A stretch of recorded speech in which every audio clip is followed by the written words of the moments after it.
invocation will be provided by Eastview Baptist Church Pastor Shane Lawson. Pledge of Allegiance, Commissioner Daniel Beatty. Please stand.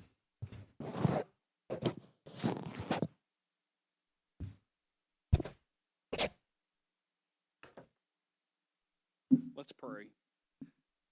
Dear Heavenly Father, we come before you today with humble hearts, seeking your guidance and wisdom as the County Commission convenes.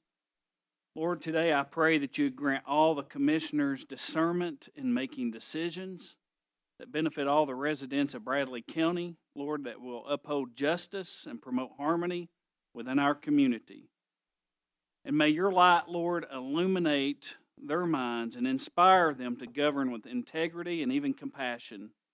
Lord, bless this meeting, we pray, in cooperation and understanding and in unity so that the outcomes may reflect your will and the service to this community. And Lord, we'll give you the praise in Jesus' name. Amen. Amen. Pledge allegiance to the flag of the United States of America and to the republic for which it stands, one nation, under God, indivisible, with liberty and justice for all.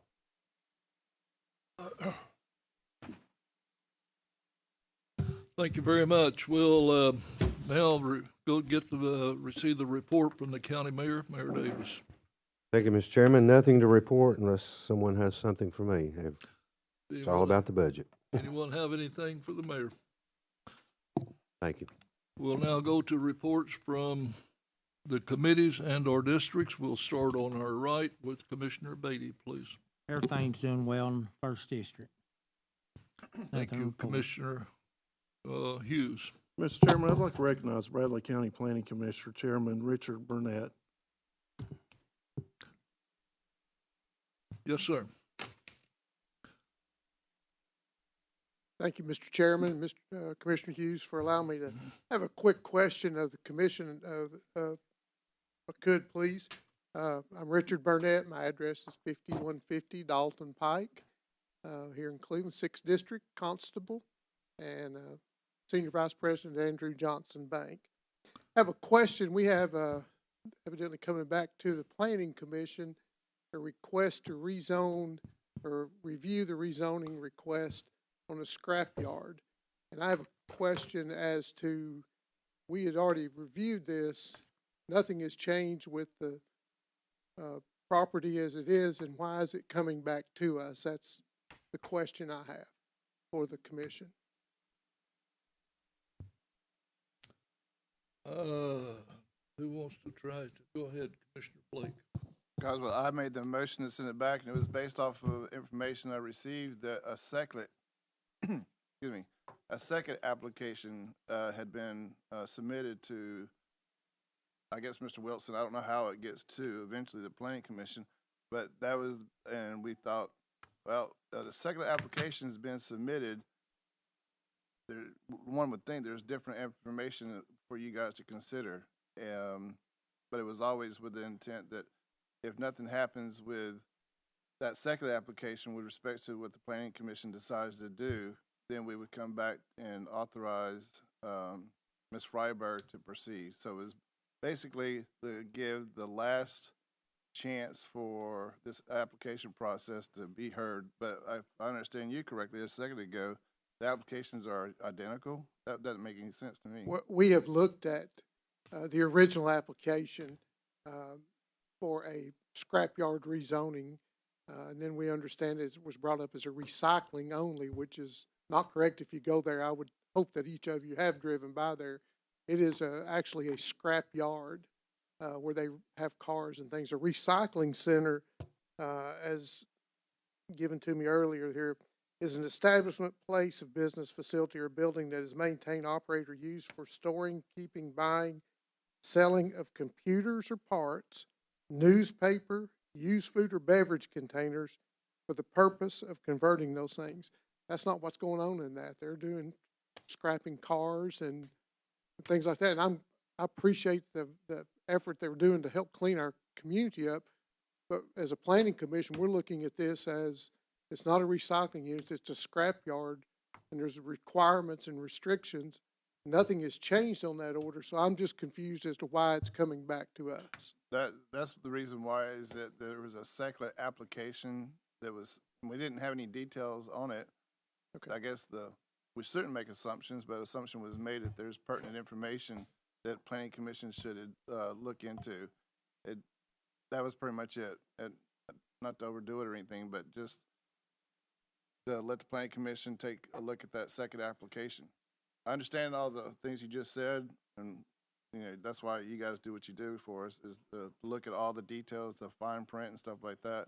But to answer your question, if I can, it was to give the second application its day in front of the planning commission. That was it. Commissioner Thompson, then Commissioner Slater. Oh, Commissioner Slater, go ahead. Hi, Mr. Burnett. Thank you for being here today. Thank you. I think one of the reasons that I was interested in it going back is because Mr. Wilson stood where you're standing today and said specifically that it was a recycling center, not a scrapyard. So Mr. Wilson is telling us one thing, and the Planning Commission is telling us something else. So that's the confusion that I would like cleared up. Is it a recycling center based off what the county planner stood right there and told us, or is it actually a junkyard? From my perspective, from going by there, and I've been by there several times, just observing the operation to see what it is. I did that before we even voted. I'm an old school guy. I like to go look at things myself rather than have someone tell me what they are. And as when I went by there, there was some, I call them rollbacks or wreckers or whatever with cars on there, and they were cubing them up, squaring them up in the big thing that crushes them, and shipping them out, that's a great operation, but it's not per the zoning requirements. But that's not the information that Mr. Wilson provided us at the I meeting. understand that, but I'm telling you about what I know, Yeah. Commissioner. That's all I can go by. And I wasn't here when Mr. Wilson said that, so Okay. apologize for confusion from the committee's part. Mr. Thompson, please. I get permits every year from fireworks, from the same place that they get a state permit from. And when I get that permit, I've got to follow the rules and regulations, the distance from gas, the distance from whatever. You just gotta, there's rules there that you gotta follow. Well, according to this, and I don't know if it's a planning commission's fault or who it is, but something is not right here. When you're not in compliance, if you've got a permit or whatever you got, and you're not in compliance, why, that permit's no good. If you don't, they could shut you down or whatever it takes to get you in compliance. But according to the Planning Commission, if he had a recycling center, it's a lot different than a junkyard. That's correct. Recycling cars or whatever. And they've got a crusher here that they do crush cars, whatever, or what it comes in that they have to crush, what they do, but I know they do cars and things. So if they're not in compliance, then they need to get in compliance. And if they can't follow the rules, then they don't need to be there. But you must be in compliance with their planning, and I understand that our planning commission is going to have to straighten up. We're going to have to get our ducks in a row if we're going to enforce the rules. Commissioner Thompson, we're not the enforcement. That's All we right. can do is Absolutely. approve or deny. Right. We're not the enforcement, and when we declined the rezoning, we denied the rezoning, we let them know that they were not in compliance In at that time. compliance, right. And that's the reason it came back to you guys for your vote. And when it comes to us, unless someone has some differing information that I don't know of, it's gonna come right back to you again. Well, I understand he'd been saying he was a recycling yard there, but it is a junkyard, and we know that. And there's several rules that comply to that. If you're going to be a junkyard, you got to follow those rules. That's correct. And so, if it's going back to the planning commission, and it's the same thing it was before, why we're just not, and they're not in compliance at this point, then the planning commission, if they turn it down, then this commission needs to listen to that. But they need to be right when they get up here and tell us something, That's correct. and make sure that we understand what they're saying. Then maybe we can get a vote that would be right. So I'm just saying that there's something wrong somewhere, that if you got to have 25 acres or whatever, and he's got 3.5 acres, he's not in compliance. And there's just several things like that. If he's crushing vehicles and he's supposed to be a recycle thing, he's not in compliance. So if the planning commission turns it down and gives us the specs on it of what needs to be done and what has to be done before he can become a junkyard, and I don't have anything against anybody, what they want to do, as long as they're in compliance with what it takes to do that. Yeah. So that's all I've got. Commissioner Rogers, please. Thank you, Mr. Chairman. Mr. Burnett, good to see you. Good seeing you. I think the confusion for me was when Mr. Wilson stood up here and told us that it wasn't a junkyard either, that it was a recycling center. And that when we looked at the rezoning application that this gentleman put through, that it says the intended use of the property was a recycling yard of any and all types of metals. We do not sell parts. We are not a junkyard. We're here to clean up our community and be a recycling center. And then Mr. Wilson also stood there and said as well that they needed to look, they being the planning commission, needed to look at the ordinances around recycling centers to make sure that they were correct. And I know when it first came to us, after you guys voted to deny it the first time, it came to us as a scrapyard. And that would be clear. And we asked the reasoning why that it was denied was because of the 25-acre permitted use that it has to have. That's one of the reasons, yes. And when Commissioner Slater asked Mr. Wilson, how much land, how much area do you need to have to be a recycling center, I think his words were 100 square feet. And so if that's what it is, and it is a recycling center based on what Mr. Wilson is saying, but the Planning Commission is saying something else, I think there's just mass confusion of exactly what is this business, what is this property, because they do have a state license from the state of Tennessee to operate, I believe. And so I think there just needs to be some clarity on whether we need to look at, you were saying, you brought up Section 57, the recycling collection centers. Yes. If there needs to be some adjustments to that, if we need to go through and look at 24 on the backside of the zoning resolution, talking about and add things to it, because there's not under the recycling center, there isn't an acreage there. There is nothing that states that you need to have 10 acres to be a recycling center, or 8, or however many it is. And I think that if there was some clarity for all of us to understand exactly what the zoning resolution in this matter entails and intends, I have no, if it comes back and it's correct, I have no reason to vote against it, against what you guys say. But at this point in time, when one group of people is saying one thing, and then you have the county planner saying a different thing, I think that's where the confusion ensued. And so for me, personally, for my request is I just would like to have some more clarity and answers from the Planning Commission as a whole, whether that's a vote to change the resolution or to clean it up a little bit, or saying, no, this is how we're going to keep it. And it is not a recycling center. It is a scrapyard, and make sure that is being told, because based on his new application, his statement is that it is a recycling center. And I think where the confusion may be, Commissioner Rogers, is a lot of people think when you crush cars or appliances or metals or whatever, cans or whatever, you're recycling that. Well, that's not correct. That's a scrap yard. It's not even a junkyard. We don't, junkyard is something entirely different. They usually sell parts and sell cars off of that. but a scrap yard does just that. It scraps those materials.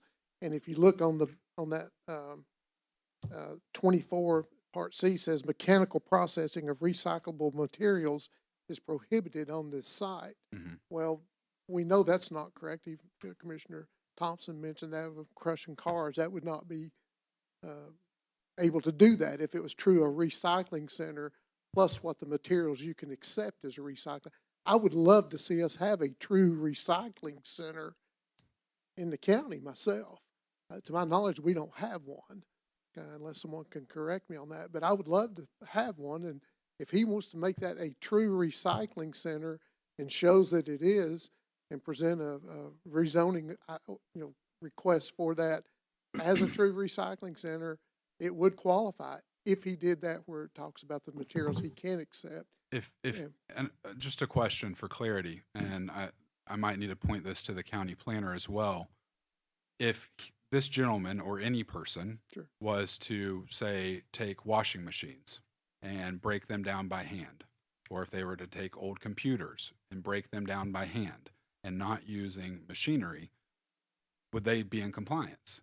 They would be on the computers, but not the washing machines, In the fact of, because it lists the things you can accept on 57. okay. If you read 57, it goes there. I won't read it again, but it's the Yeah. same thing. And so that's one of my things is that so if you have anything metal that's non-computers, right? Like, so a washing machine or anything, Sure. that's not considered recycling. That's correct. According to how this is written, that's correct. Okay. I hope Thank that helps clarify. Mr. Chairman. Commissioner Winters, then. Thank you for coming. Your committee has a lot of responsibility here, and thank you for what you do. It's not our intention to micromanage what you do. You all asked for us to approve a cease and desist order, and obviously that's shutting this down. And from that came this dialogue. So I know you'll work on the fine tuning of this, but is that still in place from your board? That actually would come through Mr. Wilson and through the county attorney. Right. We knew that had been done, but we did not have a vote on that one Right. where well, I can't speak to that. I think it would have passed. Right. Given the fact that it is a scrap yard in our opinion Right. and our Right. look at it, Right. then I would say we would probably, and So this you is were- all speculation, obviously, All right. that we would say, yes, that the You were- cease and desist order would be in. Right. Well, obviously, they wouldn't have moved forward without feeling that was your Yes. but, so you think that's still in order? I do personally, yes. Commissioner Hughes, please. Mr. Chairman, I believe that we have some photos of the site to help people understand exactly what we're looking at, because we can talk about it, but sometimes it's best to just take their own words and go from there. I don't know if you can read that, but the name of the business is the Scrap Yard. It's hard to make that into a recycle center. And that's all cars. That's not paper. It's not things that are being recycled. That's all cars. Are those houses directly in front of That is houses, and I'll be quite honest with you. I know it was said that day that there was never any complaints. I was called with people that own property around that scrapyard that had complaints about it. One, in fact, went into detail about how he had lost quite a bit of money off from it because he was going to put an apartment complex there. And the gentleman that was going in business with him walked over and looked at it and said, not no, but then we'll go from there. Commissioner Hughes, may I say something there? Yes. In regards to those houses, on 9B on your handout that you have there, you'll see that there's no closer than 300 feet. Now, I'm not sure, but the one that's angled this way, about halfway in the middle of the picture, appears to be a lot closer than 300 feet to those scrap items there. And I'm not sure that may be the gentleman that runs the scrapyard's residence. I don't know, but it still says within 300 feet, and I do believe that's a lot closer than 300 feet. Mr. Thompson, please. Richard, On the left side of this property here, is that the part that Thomas Williams owns? Yes, sir, it is. Okay. They said it had never been a complaint.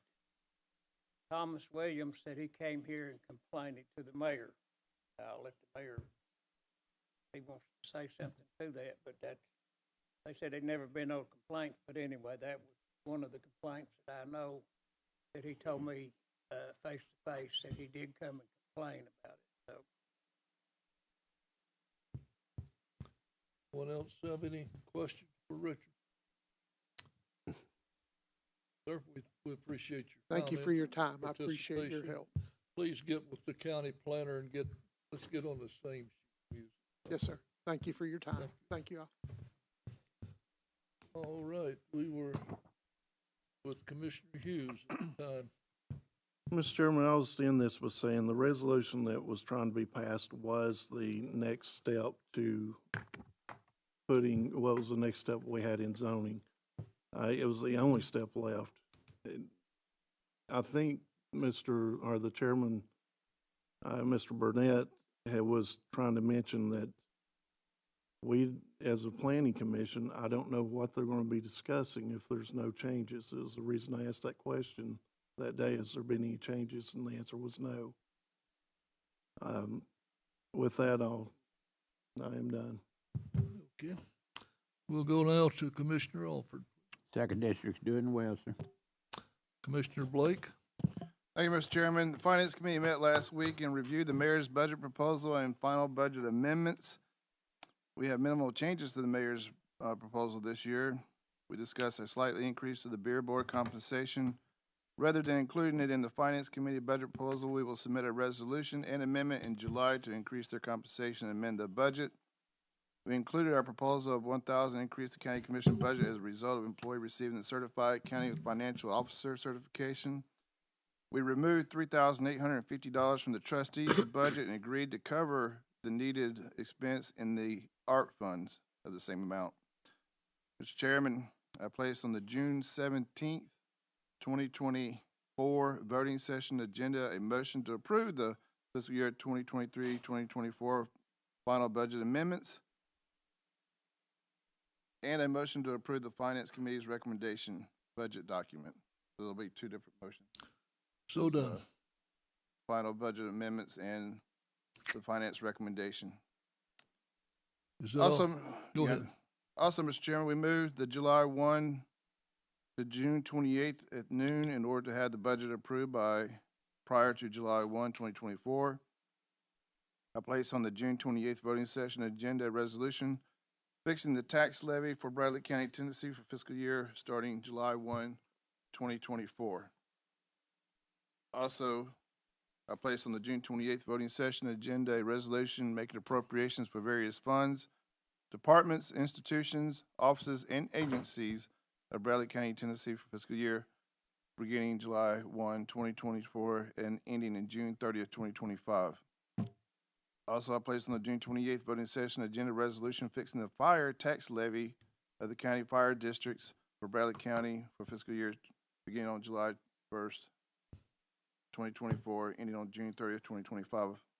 Also, on the June 28th voting session, I placed a resolution making appropriations to nonprofit charitable organizations of Bradley County, Tennessee for fiscal year beginning July 1, 2024 and ending June 30th, 2025.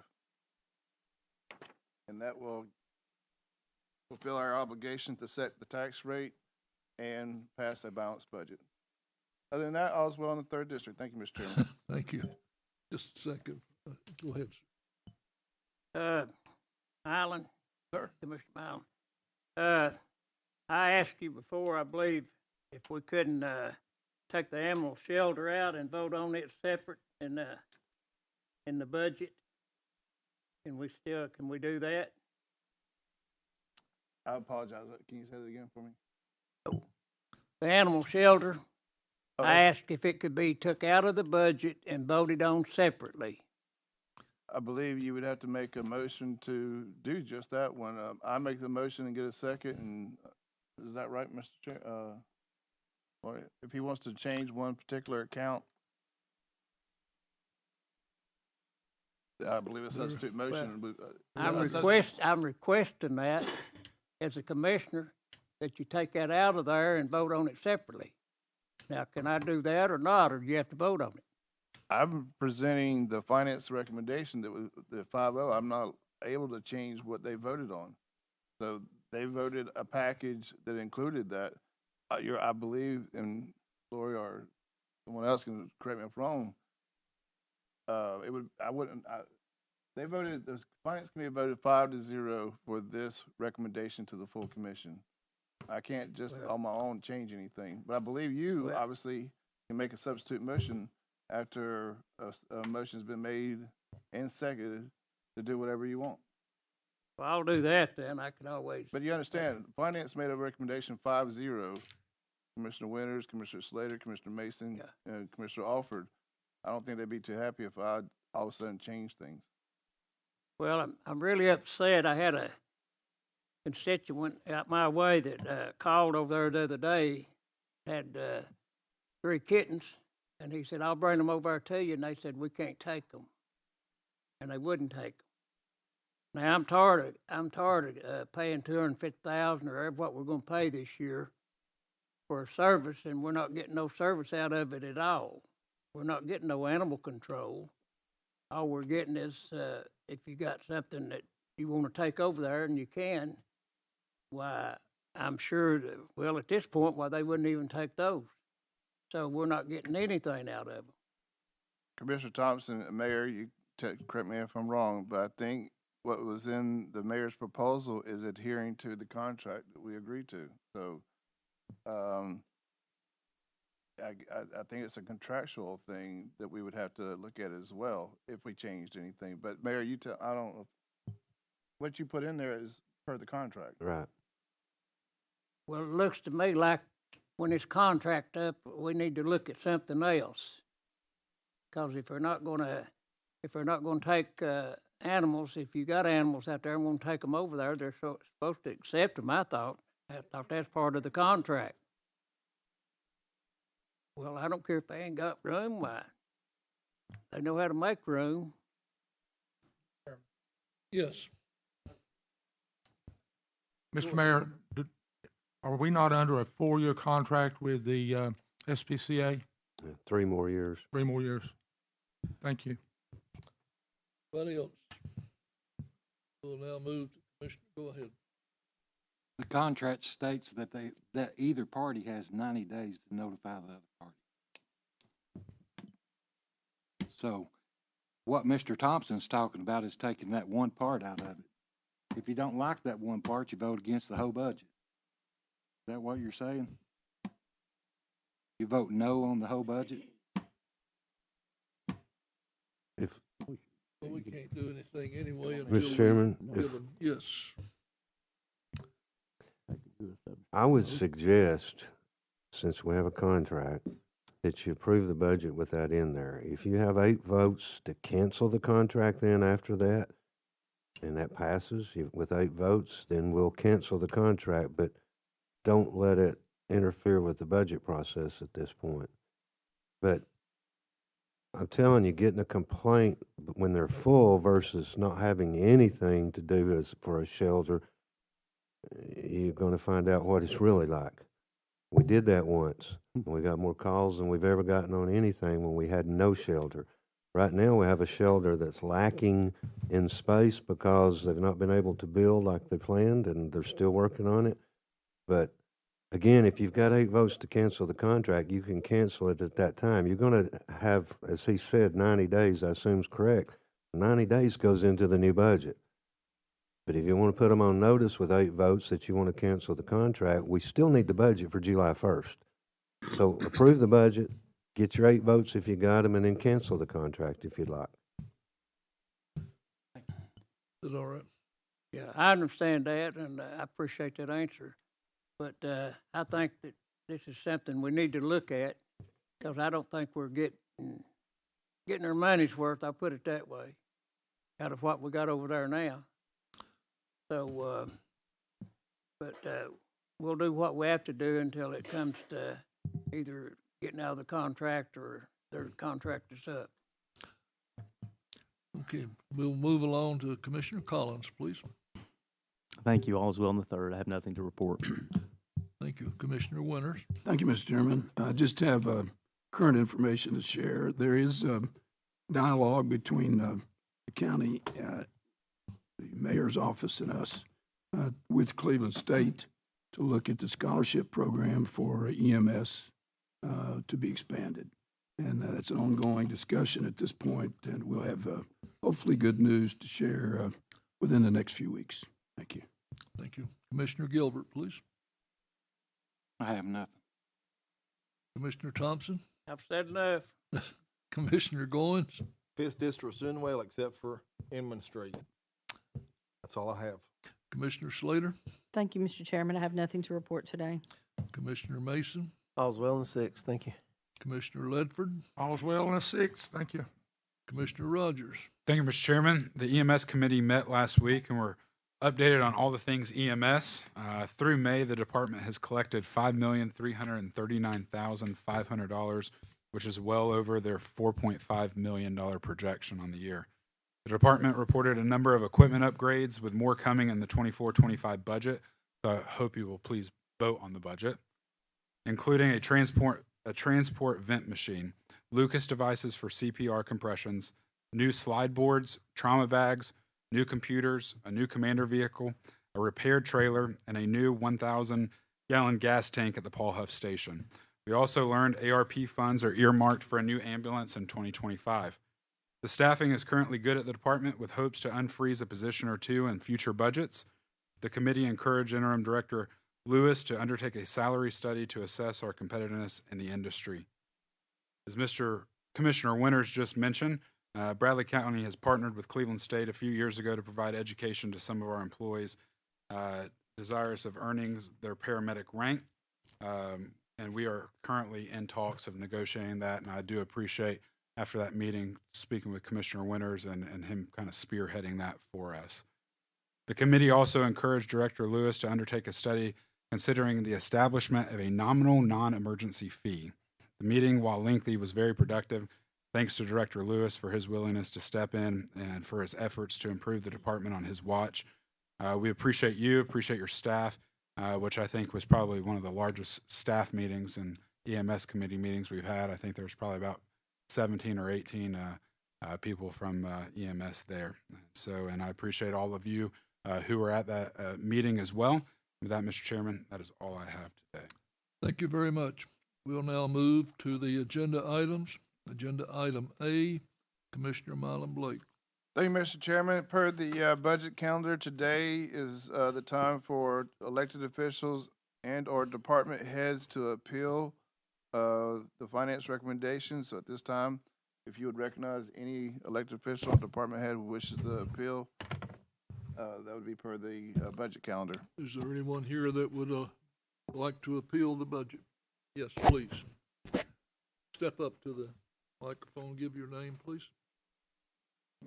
I'm Carol Croney, and I'm with the State of Tennessee Vocational Rehabilitation. We have the TRC, and I want to appeal your decision and want you to rethink, because I'm going to tell you some things that when we got that, I was shocked, because in the 3 years that I have been over that center, we have grown exponentially. And first of all, let me say to you all, thank you for your support. I work 24 counties in the state of Tennessee. I'm over those counties. And I will tell you, I have used Bradley County as a shining example all over the place. And I'm going to give you a reason why I do that, because of the support of not only of you all, but of organizations here that has helped us serve those underserved populations, including those with disabilities. And I'm going to tell you how we've done that in the 3 years since coming out of COVID. You know, we transformed, for sure. We had to transform after COVID.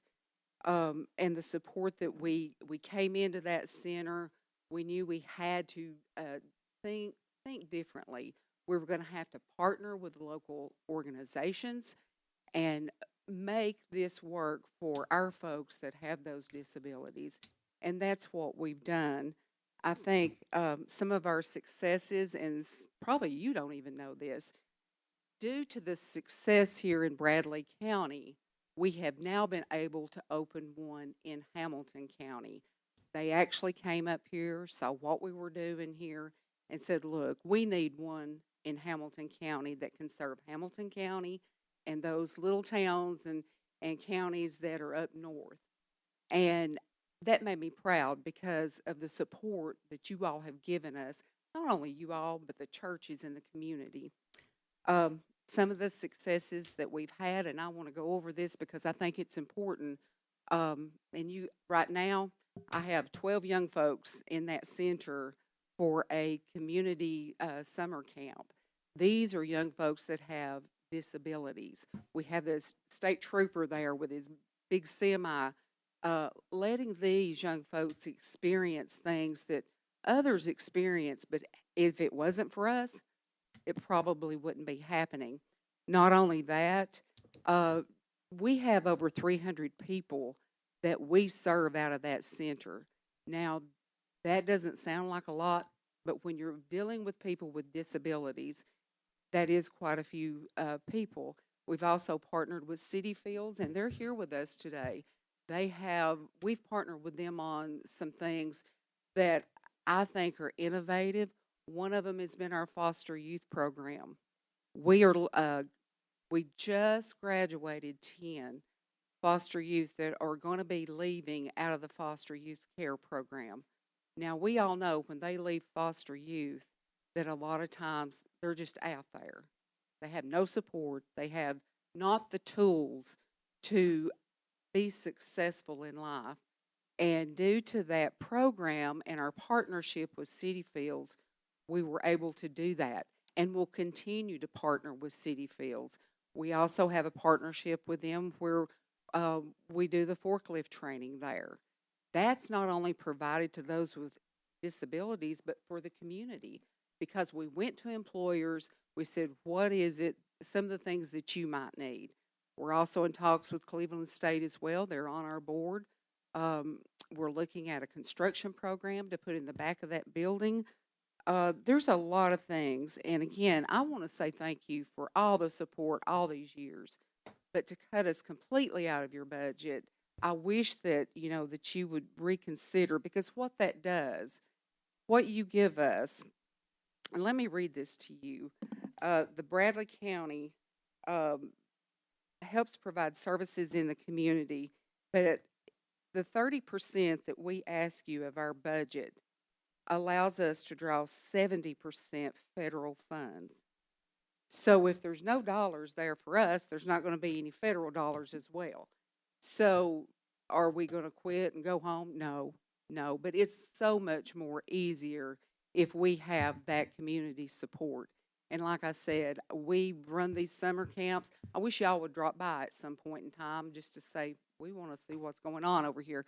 I know Mayor Davis has given these kids a tour of the courthouse here.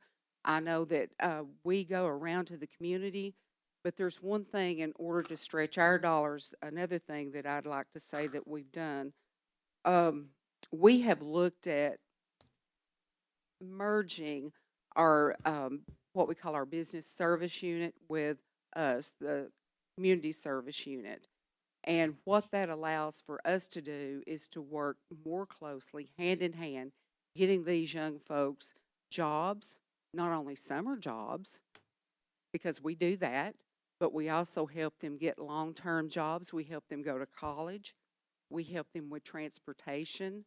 These are all the dollars that I know some of you are wondering, well, what in the heck is that money going for? Well, I can tell you, it takes a lot of money to staff people. It takes a lot of money to serve people. But I did want to ask you all to reconsider, because you have been, like I said, a shining example. Due to your example, I was able to open that facility, that office there in Hamilton County to serve, just like what's happening here in Cleveland. And our foster care and our individuals with disabilities and just our community, it's important that they get the services that they need. Commissioner Slater, please. Mayor, is that page 62? Yes. Page, I don't know what to say. Page 62 has the same figure in there it had this year, this current year. I've got an email Friday afternoon. That's why I'm here, Mayor Davis. So It's 0 on it, and I got concerned. Right, if I may, Commissioner Slater, so I think that, it is page 62, 104,876,000 is what you were budgeted in the Yes, current budget? yes, And in the Finance Committee proposal, it has 0. yes. I think that's just a typo. And I hate that we had a Well, I tell you what, I 'cause flew what over hap- here from Putnam County, So- Tennessee, because that's where I was supposed to be at today. I wasn't going I to go down apologize.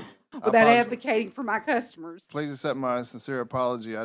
What happened in No. Finance Committee is that we basically, the two edits that I talked about a few moments ago with respects to the county commission account and the beer board account are the only two adjustments we made. Everything else, we accepted the mayor's proposal. Well, I have the paper here and it said 0, and I was, I knew that Bradley County has always supported us and like I said, is a shining example, and you are setting the example. So Commissioner Blake, the Finance Committee proposed budget is 104,000. All of the final columns are 0 throughout the budget because the budget hasn't been approved. This is the Finance Committee's recommendation. And it's the number that is $104,000. Look at it. On the, if you look at the old budget that we received from the mayor's proposal budget, in there. It's a 0 under finance Right. because it should be. And then And- if you get the new one, it so- shows 104,876. Cindy, if I could finish, that's where I was going. In my proposal, the numbers are only under my column. There's nothing under finance. In your new book, correct me, Caleb, if I'm wrong, in your new book, those numbers are carried over to Finance Committee. Correct. So it is budgeted, it's the bottom line. Thank you. I'm sorry you had to drive here. A call would have got Well- it clarified, but this is the first I've heard about it, so I didn't know. It's no problem. It gives me a chance to brag on our center over there and what we get to do, and so now you know. And I would invite, we're having these kids over there this week. If you get a chance, drop by. We're there with them. We usually have them out in the community looking at things. Come by and see us. We'd love to talk to you about what we do. Thank you very much. Mr. Chairman, I have a question. Yes, ma'am. Where's this located at? Overlook Drive. Give me, The TRC building on Overlook Drive there. okay, I'm just trying.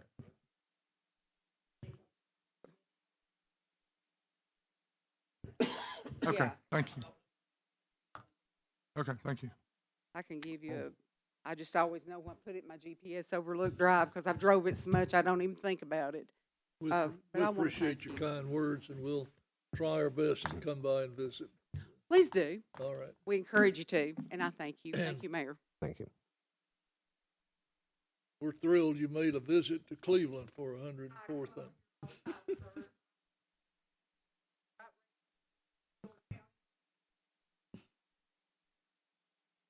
Great. Someone didn't understand the process that sent you the email. I'm sorry. All right. Anyone else from the audience that would like to? Yes, please. Hello, how are y'all? I'm Donna Simpson, County Clerk, and I am here to ask you about our medical insurance line. It's 207, and we were sent the amount of the medical insurance this year, which is a new process. Usually it's just not known yet, so, but I was given the amount and we requested it for 30, I have 30 employees, counting myself, 29 plus the elected official. And the funding is for 27, it looks like. So I was wondering if we could adjust that to the proper amount of 30 employees. That's really my only. Mylan, can you comment on that? Yeah, Mr. Chairman, you had 20, the same, basically, it should have been a carryover with a new amount per employee, right? You had the same amount, you haven't increased your number of employees. No, last year, In the my current- letter of agreement was for Right. 29 employees We looked at plus me. we looked at the budget request in the current budget. The number of employees hasn't changed. Right. The only thing that's changed is the amount per employee for health insurance. So it Yes. should be 30 times the amount that's appropriated per employee. And Should that- be the number that goes into your account is 52500 line 207. 207. Uh-huh. So if you- And that's 8820 from the information we received. right. So that times 30 should be the amount that goes in there. And that would be consistent with the budget we're currently in right now. The number of employees. Yes, Yeah. yes, sir. Is that correct, Mayor? Sure. Please. So 30 times 820. And that would be 264.6.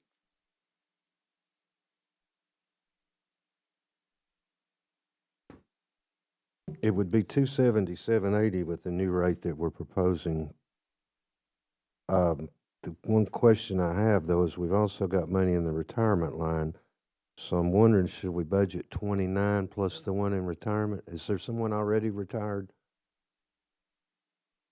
But you've got The one. retiree insurance, is probably, I think I would be the only. You're the one that meets it. So if we're counting you, if we're counting you in the insurance line, we wouldn't need to count you in the retirement line, is what I'm getting at. So I think, Well, and it's all, now that it's also the same in the life insurance line. It has 27 employees. I was going to say that too, that line would be wrong also. Yeah. But do you agree if we zeroed out the retirement one and counted you in the insurance line as one of 30, right? That's You're when one of it's 30. Then the 243,702 needs to become 277,80. And the 9027 needs to go to zero. Does that make sense to you, Donna? You could, I think we zero your retirement line and we put all 30 of you in the insurance line. okay, And the rate that we're using, she uses 8,800 or whatever at budget request time, but now we're budgeting a different figure with the assumption of what next year's insurance will be. So using that new rate times 30 would give you 270. Instead of 243,702, it goes to 270. That insures all 30 people, and then the 9027 we zero it out. Does that make sense? that's fine. And then the 567, I didn't bring my calculator, so I'm having to use this crazy telephone, and it keeps going back to zero on me. Sorry.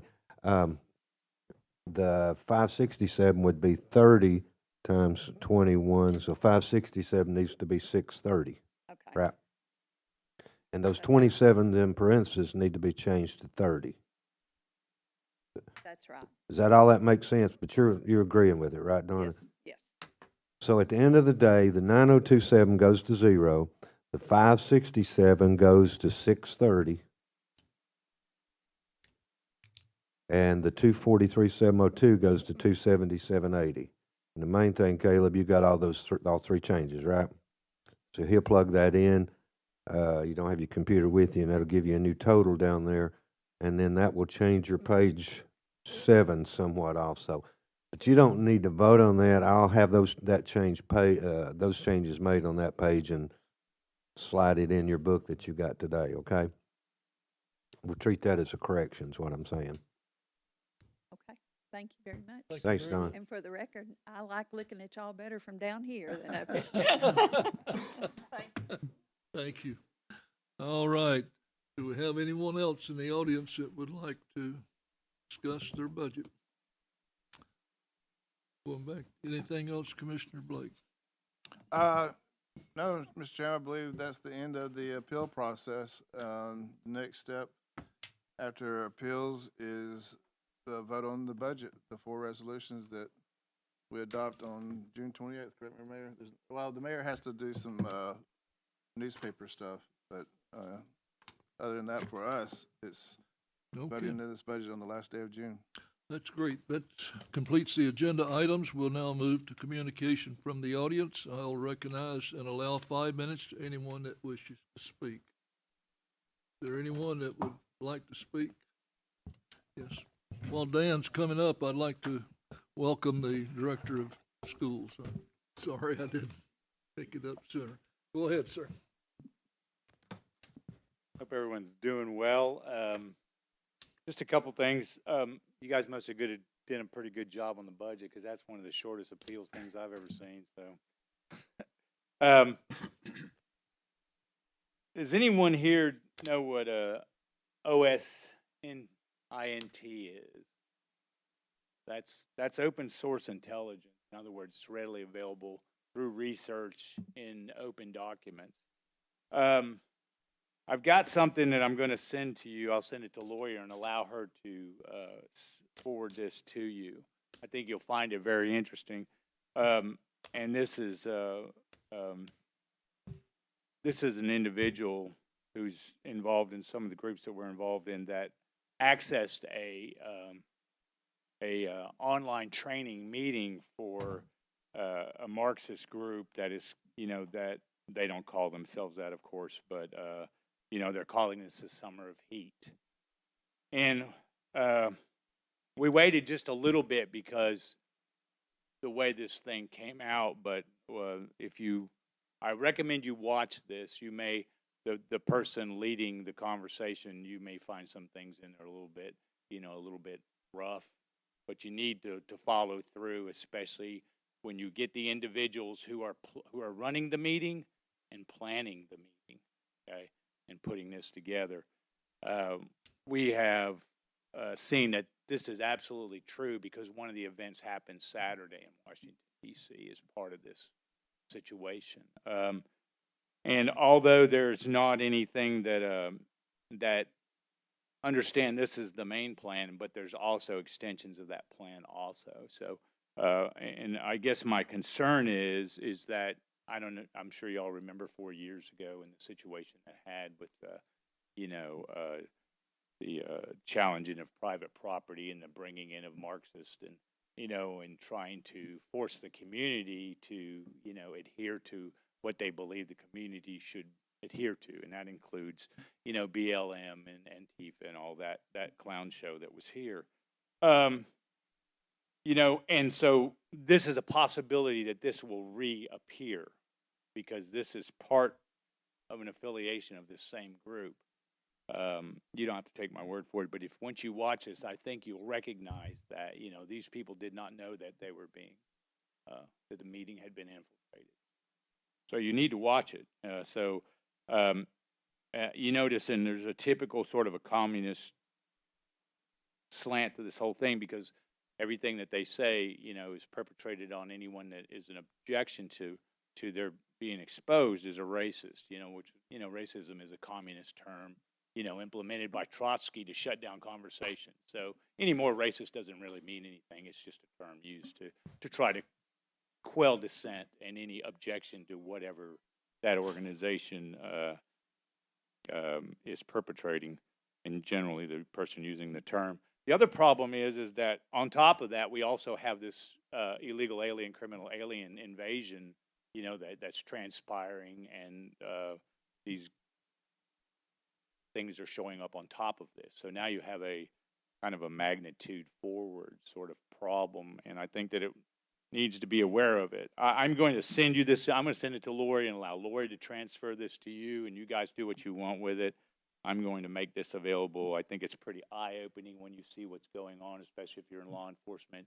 This should be eye-opening. I don't know what you guys know about all this, but it's something that we need to be aware of, and you also need to see where these planned cities are, so that if you're going somewhere, you don't want to be there when this thing is going on. They'll say, they use nice soft names for it, but it's anything but that, So anyway, and this is coming, and you can do a little research on what happened in Washington, D.C.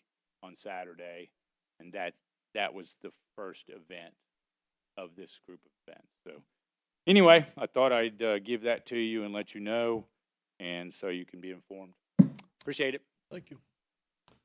Is there anyone else that would like to speak from the audience? If not, the announcements, next meeting, voting session Monday, June the 17th at 12 p.m. here at the courthouse. Upcoming events, Chamber Coffee tomorrow, 8:30 a.m. Crown Chrysler Dodge Jeep Ram Board of Education work session, June the 13th at 2 p.m. Central Office. Board of Education meeting, June the 13th, 5 p.m. at the Central Office. Friday Festival, June the 14th, 7 p.m. to 9 p.m. First Street Square. Farmers on First, June the 16th, 11 a.m. to 2 p.m. First Street Square. We are adjourned.